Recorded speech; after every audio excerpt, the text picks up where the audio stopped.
Hey Rebel Rouser, I'm Alan Voivod and this is Star Wars 7x7, your daily dose of Star Wars joy. And thank you so much for joining me for it. So we are on our 8th installment of story breakdowns for Jedi Fallen Order. This time we are going to Dathomir, but we're actually going to bring this first visit of Dathomir to you in two parts because there's something that happens on Dathomir regarding Cal Kestis and Order 66 that is really amazing, and it deserves its own episode, basically. So we're going to talk about the Dathomir portion first, and then on tomorrow's episode, we'll talk about the Order 66 portion. So when we last left Cal and Cere and Grease, they were heading to Dathomir after having found the recording of Eno Cordova talking about the Astrium and Kujit's tomb being on Dathomir. So they're heading there. Cere says that the Night Sisters, in response to a question from Grease about whether they're like Jedi, that they are only working in service for themselves and that their force powers are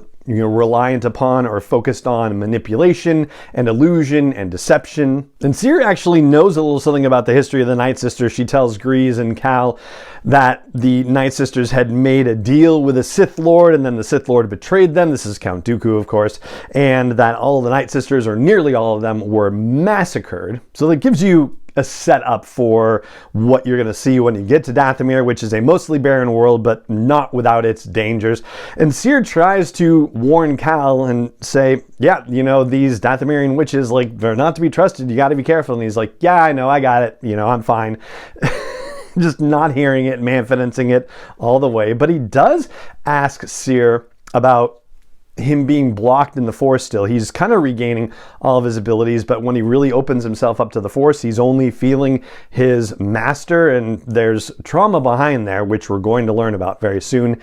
And Cere says, well, this is at least a good thing. It means that you're willing to potentially open yourself up to your emotions, and that's progress in the right direction. So Cal goes off exploring, and who should he run into but the last member of who eventually becomes a member of the Mantis Crew. That's Merrin, the Night Sister. And he says, hey, I'm not an enemy. And she says, well, your actions kind of say otherwise. And so she goes, whoop, whoop, and disappears. And in her place, she has two Night Brothers there. So now he gets to start fighting Night Brothers, Cal does. And yeah, naturally, that goes as well as you would expect, assuming you're playing the game. Yeah, you knock him out, you kill him, whatever. And then eventually you run into somebody who the game refers to as a wanderer at this first part, who claims that he is researching extinct cultures and dead philosophies. He says that Merrin was a child of the Clone Wars and that she saw her whole family perish, and that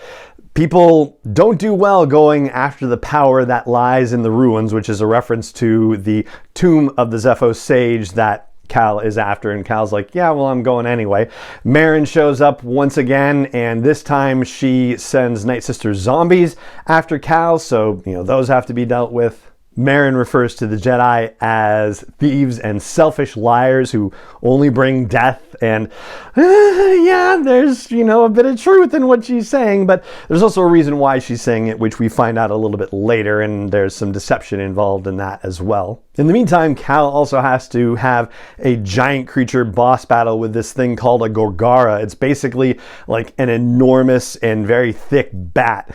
And the sequence watching the playthrough is just phenomenal. Basically, you get to, fight it down to 25% health, and then you get these climbing claw things, and then it shows up and snatches you off a wall, and you have to fight it and basically get it to drop you. But while you are in free fall, you have to figure out how to actually land on the thing and ride it. And there are multiple situations where the Gorgara knocks you as Cal Kestis off of itself and you're in free fall again, or you're crashing into walls, all this stuff.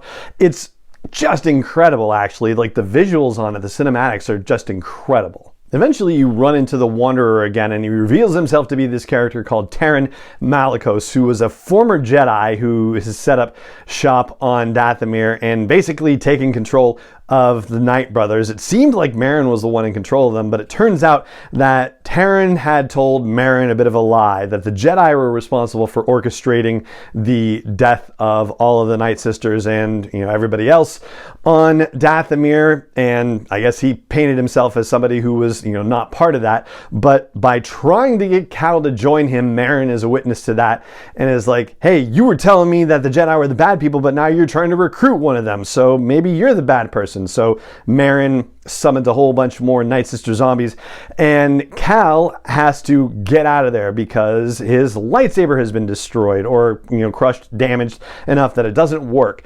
So he gets back to the Stinger Mantis, and just in time they're able to take off and fly away, even though a bunch of Night Sister zombies are hanging off of the Mantis, and they eventually fall off as the Mantis flies away.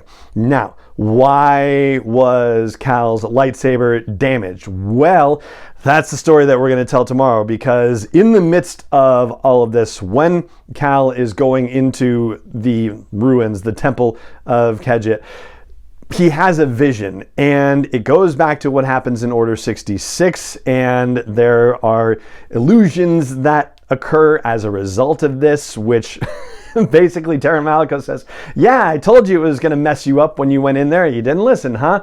But, you know, I can, you know, help you with places like this and dealing with places like this and help you learn to control its power. That's why Merrin got mad at him. But what happened inside and the flashback to Order 66 and the vision that he has afterward, that is going to be the subject of its own episode. It'll be episode 34 or 50 tomorrow. So that's going to do it for this one at the very least. And just a quick mention here, if you are looking for a gift to give to your favorite Star Wars fan, or looking to gift yourself something, or give somebody a suggestion to get for you and you're into Star Wars trivia, I hope you will consider the unofficial book that I wrote, the Force Awakens trivia book. It is available on Amazon, and I've got a short link for you. It's sw7x7.com/TFA for the Force Awakens, sw7x7.com/TFA. We'll take you right to it on Amazon. I hope you like it. I hope you check it out, and let me know what you think. And so for today, it just remains for me to say thank you so much for joining me for this episode, as always, and may the Force be with you, wherever in the world you may be. 7x7 is not endorsed or sponsored yet by Lucasfilm Limited, Disney, or 20th Century Fox, and is intended for entertainment and information purposes only. Star Wars, the Star Wars logo, all names and pictures of Star Wars characters, vehicles, and any other Star Wars related items are registered trademarks and/or copyrights of Lucasfilm Limited, or their respective trademark and copyright holders. May the Force be with them. All original content is copyrighted by Star Wars 7x7. We hope you love it.